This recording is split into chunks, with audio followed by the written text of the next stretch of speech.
everybody. Hey, everybody. It's Sophie and Marco dish out on the movies. And we're still on Alfred Hitchcock week, which has kind of strung into a lot more than just a week. Anyway, we're going to talk about Rope today, which was released in 1948. What kind of rope? Good question.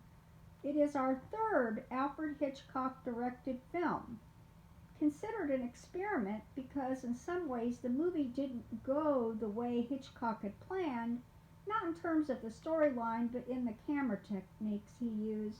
Mark will talk more about that later. Which it was funny because we were talking about watching the movie and I told her it was kind of like an experiment and she said no it wasn't.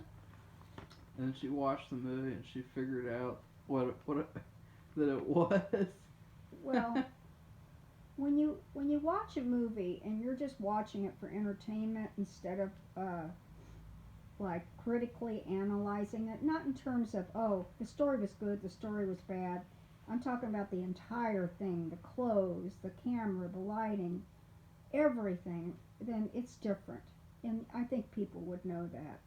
And so I was thinking about when I had seen the movie, which I have a few times, but quite a few years ago, and I was just watching it for entertainment. So, anyway, let me continue. The story is based on a play about the Leopold Loeb real-life murder case, which I have not looked up, so I don't know anything about it, but it is based on a real-life murder case.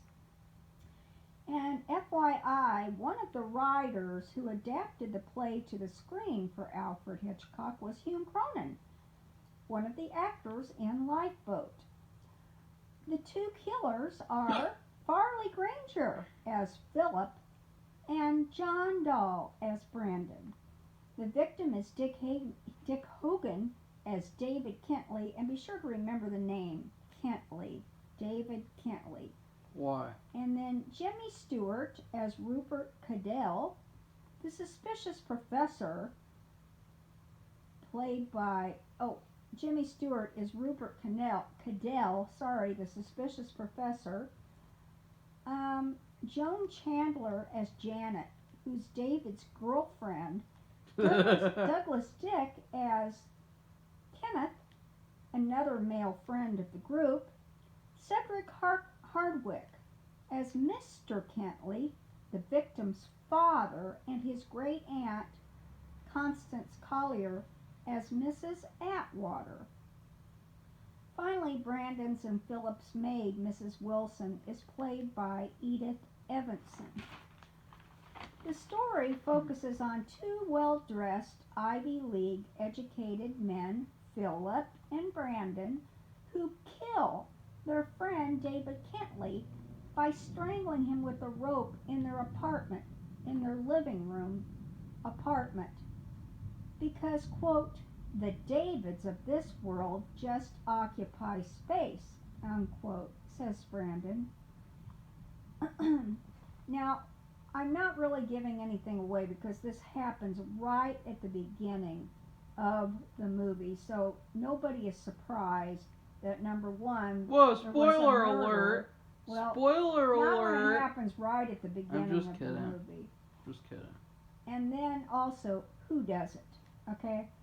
So after performing their nefarious deed, Brandon and Philip stuff David in a wooden box in the living room and cover it up with a tablecloth that they get from the dining room, which is huge, a table that is set for dinner, for a dinner party.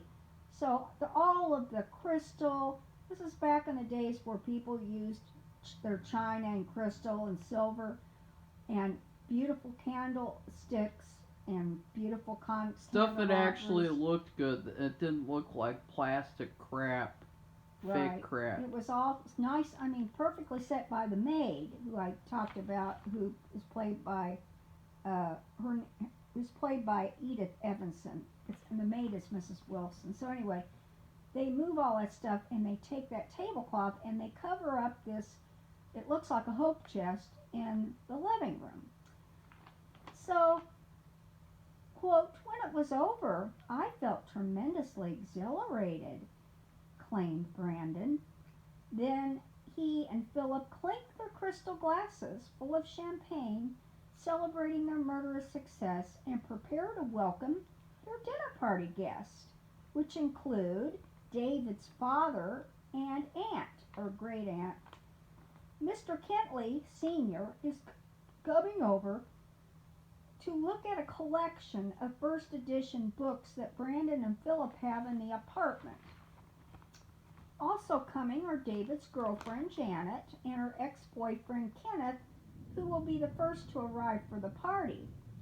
But just before he arrives, however, Brandon tells the maid, Mrs. Wilson, to remove all those food platters and dinnerware from that beautifully set dining table, or it used to be beautifully set, and reset everything on that tablecloth topped box in the living room, which is like maybe a third of the size of the dining room table.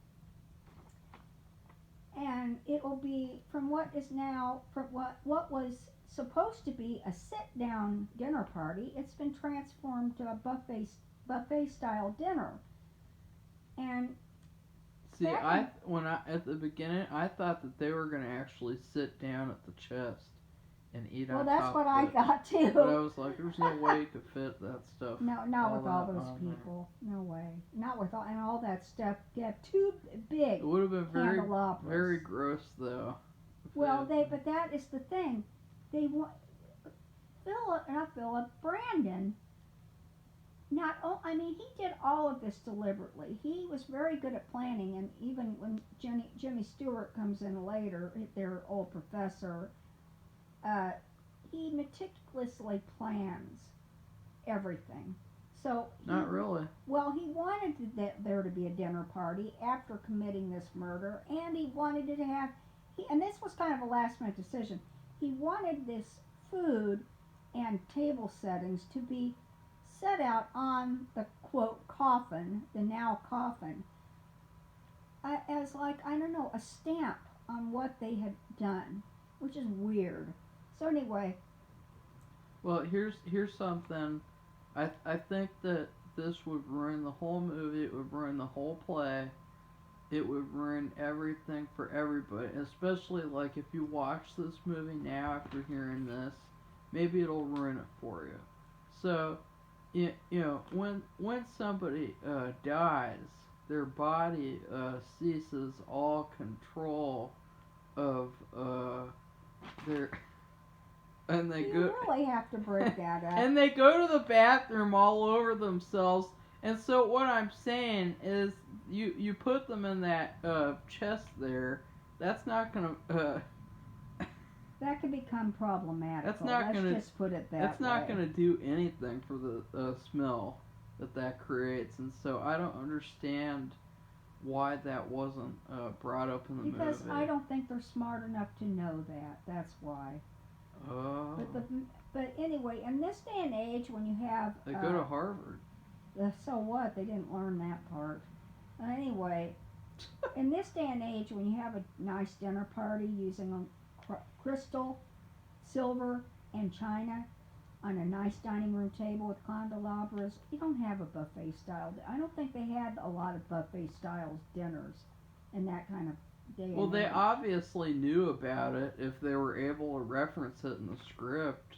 Yeah, but the maid was very upset, and she is very perturbed, but not yelling or stomping around. She's just like, she's going about her business. She's resetting everything, but she just can't figure out the change, even after Brandon says, well, we wanted to lay out the first edition books on the big dining room table. And you think, well, oh wow, must be a ton, but not really. Not enough to take all that. This is a huge dining room table. They didn't need that whole space, so she's just really weirded out. But she continues to set everything, and so everything gets set up on this rectangular. It's like a hope chest with the rectangular chest with the tablecloth and everything else on it. So anyway, Brandon is so pleased with himself because not only have they committed this murder, But they're having this dinner party right after, which includes the victim's family and his girlfriend, who they're really serious. They might get married. Plus, they're going to eat up David's temporary coffin, which is really weird. So, talk about macabre and bizarre. Notice I have talked a lot about Brandon and how very full of himself he is after offing one of their good friends. Philip, on the other hand, is clearly haunted by what they just did. While at times he holds himself together, the truth is that he is a worried, upset, and regretful person. In fact, he is barely holding it together.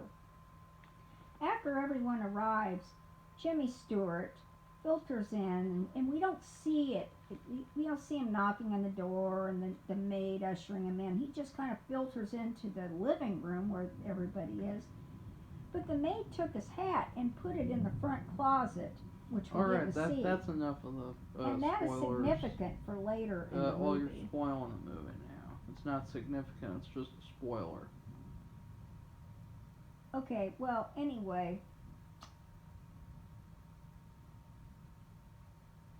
So, what goes on now? Everybody's there. Jimmy Stewart's there. David's father and his great aunt. Well, if people want to know what goes on, they can watch the movie. That's right. Well, there are others. It's all takes place in this, really, basically in this room, this living room, with the chest, the covered chest, with the food, and then all these people. And like Lifeboat, it's all, the whole scene is really takes place in the one room. So they're all, what they do is they talk. And what do they talk about, Marco? Okay, so now I'm going to review the movie instead of spoiling everything. Well, I have to say it's a lot better than Lifeboat for sure. You think so? Yeah, because I like the male characters more in this one than in Lifeboat. Because in Lifeboat there's so many characters that it's hard to fit them all in, to make them all like really likable. And to be fair, I mean the whole Lifeboat movie was about saying that all these people are weak and they're stupid and that they need to come together to defeat evil just so that they can survive. They're just not likable.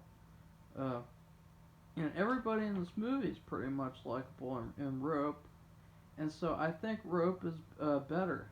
I would say Rope. So right now, before watching The Man Who Knew Too Much, my favorite Hitchcock movies go number 1, Frenzy, number 2, Rope, number 3, Psycho, number 4, Lifeboat, and number 5, Vertigo. And I would need to watch The Birds again because I only saw it once and I can't remember it at all. So. Well, it's another San Francisco and up the coast oriented movie, which is where we just were, so it's weird. It's a very funny movie. It's a lot funnier than you'd expect. I mean, it's very funny. It's reminiscent to a lot of movies nowadays that try to have like a dark humor. Yeah, this isn't like this is dark humor, black humor. It's very funny though.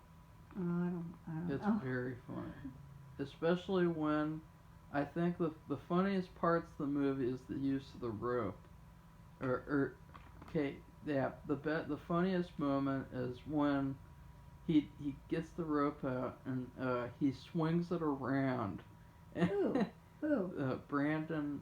Is it Brandon? The guy who liked killing. Yes. The worst one. Philip is the dark-haired guy. Philip who plays is the piano. The sad queer. Haunted and person. Brandon is the happy-go-lucky person, and he takes the rope and he's swinging it around, and he's like, I don't care if the maid sees it or not, and he just walks in there and then drops it into the drawer like, who cares? We just used it to kill somebody. And then all the moments where Jimmy Stewart, he comes in, I mean, out of nowhere. He just appears there. And I mean, you can tell you should not have invited him to the party because he's gonna figure it out. And all the times that he learns something new, he has this look on his face like, ooh, what did you just say there? What was that you just said? What is that there? Yeah, instead of his usual, like in Vertigo, his horrified face, or his, what other kind of faces did I say he made? Fied faces. I call them the Fied faces. Surprise. He has this sneerish, questioning, like, I'm on to you, bud, look on his face. And it's, I mean, I think that's why, one of the reasons why Alfred Hitchcock liked him. I would love to see a book or something that talked about why he liked Jimmy Stewart, because he is really good at making faces. A face that shows some kind of emotion, whatever the emotion may be. Happy, sad, and one of the Five faces. Or the suspicious, sneering, patronizing, I don't know, just he's really good at making faces. And all the faces are different from each other, and they're very significant because they reveal a certain emotion that goes with what's going on. Philip was slightly annoying because all he did was sit around and cry. Well, one of the first things that happens that really, he's already fragile and haunted. He broke a glass in his hand. Well, another thing though was after they killed David, the rope they used was hanging out the side of the box, and he could see it, and he was like, he had just seen it, and you could just see the panic rising up in him, and that's when I think, didn't Brandon rip it out of there, and then he started swinging it around. And Philip was like going, ah, within his face. He didn't yell, but I mean, he has this like, oh, oh, face. Which, so that was like it's just an object. It wasn't even that long of a rope, but it really figured significantly into the movie. He's funny, but he got a little more annoying as the movie went on. That's because he just got worse and worse. Especially and worse. At the end when, spoiler alert, Jimmy Stewart figured it out, and he smashed the glass into the floor and says, "Cat and mouse! Who's the cat and who's the mouse?" Like he's trying to figure out why Jimmy Stewart is just torturing him with like this question, and he got annoying there. But it's a really, really good movie. It's a very enjoyable movie to watch while eating dinner. Ironically. Well, you don't have to. I mean, we've just watched a whole bunch of comic book movies for Marvel Week, and there's especially the one that they just put out. A lot of stuff happens, a lot of different universes, and you're trying to keep track of all the characters and all the things that happened or didn't happen or whatever, or what you think could happen in the future. And this thing, it's all concentrated in one place, and it's fun to look at people's faces and see or see, listen to what they say or see how they act. It's really good. So you just have one place to focus your attention. You don't need to be looking all over the universe at all the different parts and try to figure out how it all fits together like a puzzle. My favorite, what I like about it a lot is that you can discover these different actors who you've never seen before, right. And they're older actors from the older periods that you could watch more of their movies. That's what I like about it. And what else was I gonna say? Yeah, the girlfriend is queer. She makes several funny statements, and she's very funny. Everybody in this movie is funny too. Uh, what was I gonna say there? Oh yeah, the only uninteresting part of the movie was the stupid love thing, and I think it was necessary though because you said he's meticulously planning and he's very smart like that. All of his parties are perfect. Well, not this time. And so Well, Jimmy Stewart notices this too, and he says yeah. something. He says, "You know, you're really good about planning events like this, and something seems awry." You know, Well, he says putting it mildly. usually everybody's enjoying your parties, and I seem to be the only one enjoying myself here. As he carries in two big pieces of cake. He had two huge desserts, and that was a mystery too. Is why was he carrying two desserts? And he gave one, and even the maid said, "Well, what? Why do you have both of those or something?" And he's like, "Oh, this one was for you." I'm wondering if he was getting them both for himself. I think so.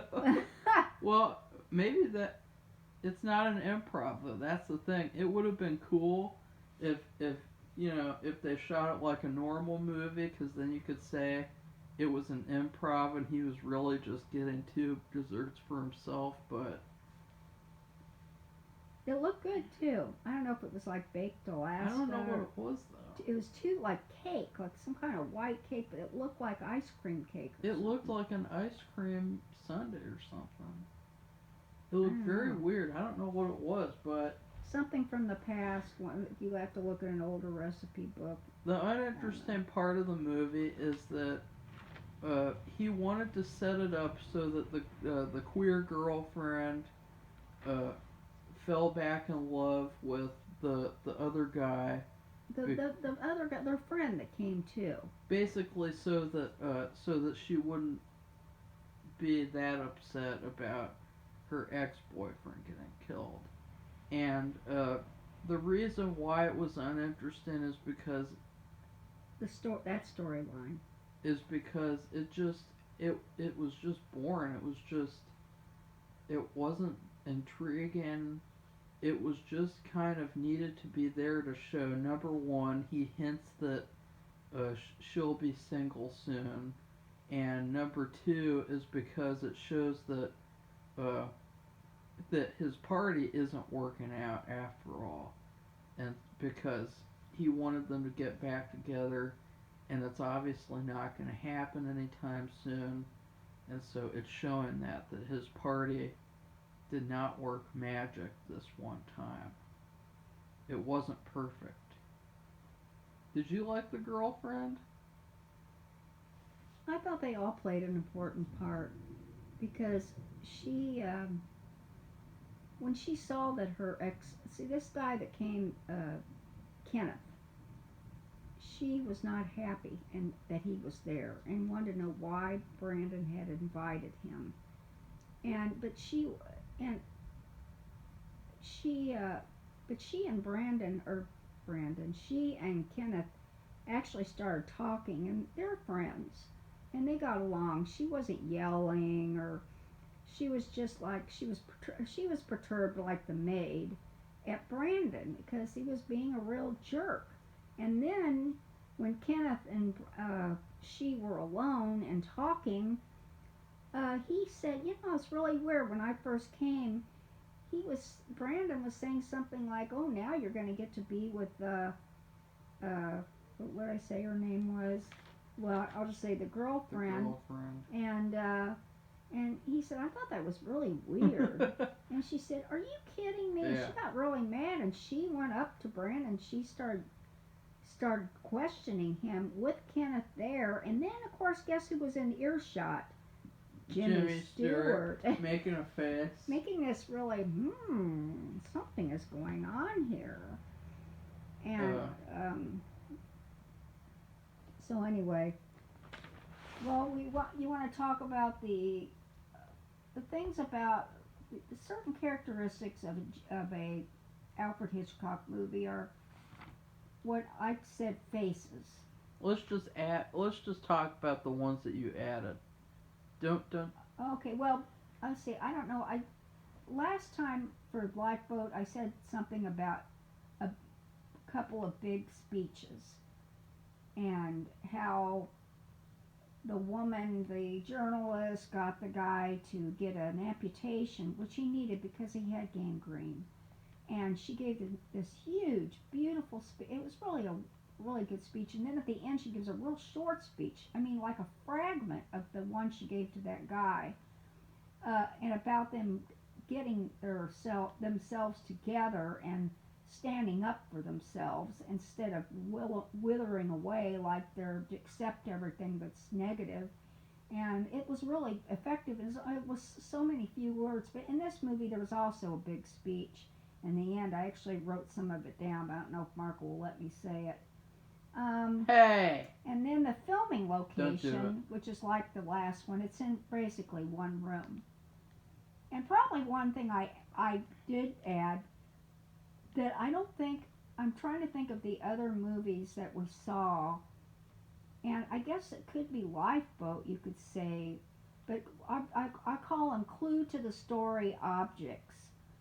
And like for instance in Lifeboat, I didn't mention this because I wasn't thinking about it, but I think like the German's sailors or captain, his compass that he kept sneaking to look at, and somebody actually saw him, and then the story goes on from there. What were you going to? So this is one characteristic of another characteristic of an Alfred Hitchcock movie is I've talked about faces, horrified faces, etc. And this one and big speeches and camera movement and I call them clue story objects or clue to the story objects. And in this story, well, for instance, rope, which we've talked about, it's just a simple little rope, but it plays such a factor in it through the whole movie. Anything else? Well, the hat, and then his cameo, which Marco says there's two. There's two cameos. There's one. They're very hard to see. It's not worth talking about. No, What's your review? In fact, I won't even say what What's they your are. review? The review? Yeah. Well, I gave it one very good s'more, which is a graham cracker with a melted marshmallow and a chocolate melty bar, because it's short, simple, and sweet. You sure? Yes. Okay. I give it. Trying to make these reviews shorter, if possible. My review is. I'm gonna kind of. Okay, a Swiss steak with beef gravy and mashed potatoes and corn. And I'm not going to get into what everything represents because I haven't really done that for these Hitchcock movies, have I? Have I really gone into why? You may have for one movie. No. I don't think you've been very For Vertigo. consistent. Well, for Vertigo, I said, you guys can figure it out. Nobody commented, as usual. And so I guess nobody wants to figure it out, and I'm just going to leave it as a mystery. But I am going to mention that we're now crossing over because it's the same food that I gave Jeepers Creepers almost. Jeepers Creepers 1, which was the first movie we reviewed. I gave it the same type of meal. I gave it a chicken dinner. So that's pretty cool. And the bingo words which is really a repeat of my characteristics of an Alfred Hitchcock movie, are one room setting, long speeches, suspicious faces, and clue objects. Okay. Probably another one would just be the word cameo. That would be another one. So anyway, the next, do you have anything else to say about it other than it's a good movie? Watch it. It's very short, and you don't. I would tell It's people interesting. if you had a choice between watching Lifeboat and Rope, I would say if you're more into comedy, then watch Rope, and if you're more into like drama And action suspense at the and end, at least. horror, if you could call it that, I would say watch Lifeboat first. Okay, and the next movie that we are going to be reviewing, we have two more Alfred Hitchcock movies left. And the next one will be The Man Who Knew Too Much. And the last one will be Frenzy, which is apparently Marco's favorite Alfred Hitchcock movie. Still my favorite. Not going to change, probably.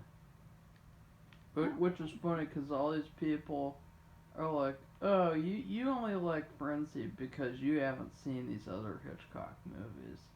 And I've seen Vertigo now, which is like Martin Scorsese's favorite movie for some weird reason. I've seen Lifeboat now. I've seen Rope now. And I've seen Rope. Wait, no. I'm repeating myself. And I still say that Frenzy is the best movie. Sorry. Don't be. Not. Okay. And well, I've seen Psycho. Okay, well, And Rear Window. it's a rainy day and we have to sign off now, so we'll see you soon. Goodbye, everybody. Will you see us soon? Well, you might hear us soon. That's the question. If we get 1,000 subscribers, we'll switch to video. We promise. So if you could actually get some people who are interested in seeing some good reviewers, then get those people to watch our channel so we can get 1,000 subscribers and switch over from this weirdo podcast thing to a video. So goodbye, everybody. Bye.